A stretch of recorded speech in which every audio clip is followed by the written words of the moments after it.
Hi மக்களை எல்லாரும் எப்படி இருக்கீங்க? நல்லா இருக்கீங்க நம்புறேன்.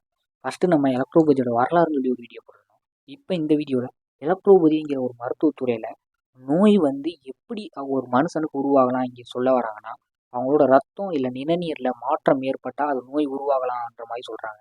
ரெண்டாவது, இந்த மருத்துவத்துறையை பொறுத்தவரை ஒருத்தவங்களுக்கு மருந்து எப்படி தராங்கன்னா, அவங்களோட உடல் வாகு அடிப்படையில் மருந்து தராங்க. இந்த உடல் வாகுங்கிறது அந்த மனுஷனோட குணாதிசயங்களை சொல்கிறாங்க. எக்ஸாம்பிளுக்கு அவங்க உடம்பு கலராக இருக்கட்டும், இல்லை அவங்களோட நடவடிக்கைகள், அவங்க கண்ணோட விழித்திரையோட கலரு, அதுக்கப்புறம் முடி, பேச்சு திறன், இதெல்லாம் வச்சு அவங்களுக்கு மருந்து தரலாம்னு சொல்கிறாங்க. இதை வந்து 5 விதமாக பிடிக்கிறாங்க. முதல் என்னன்னா லிம்ஃபெட்டிக் டெம்பராமெண்ட், அதாவது நிணநீரில் வரக்கூடிய பிரச்சனைகள் ஃபுல்லாமே இந்த குணாதிசயங்கள் இருக்கிறவங்களுக்கு வருமா, அதே மாதிரி அதை வச்சு அவங்களுக்கு மருந்து தராங்க. ரெண்டாவதுன்னா சாங்குவன் டெம்பராமெண்ட், அதாவது ரத்தம் ரீதியாக ஏதாவது நோய்கள் வந்துச்சுன்னா இந்த டெம்பராமெண்ட்டில் இருக்கிறவங்களுக்கு வருமா, அதை வச்சு மருந்து தராங்க. மூணாவது என்னன்னா மிக்சடு, அந்த லிம்ஃபெட்டிக்கும் சாங்குவனும் ரெண்டும் கலந்து இருக்கிறவங்க தான் இந்த மிக்சடு டெம்பராமெண்ட்.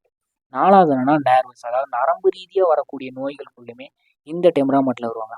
பிலியஸ், அதாவது பித்த உடம்புன்னு சொல்லுவாங்கல்ல, அது ரிலேட்டடாக நோய்கள் வந்துச்சுன்னா இந்த டெம்பராமெண்ட்டில் வருவாங்க. இதெல்லாம் அடிப்படையாக வச்சு தான் இந்த மருத்துவத்துறையில் மருந்து தராங்க. இதையும் தாண்டி உங்களுக்கு ஏதாவது டவுட் இருந்தாலும் கமெண்ட்ல சொல்லுங்கள். அதை பேஸ் பண்ணி அடுத்த வீடியோ பார்க்குறேன்.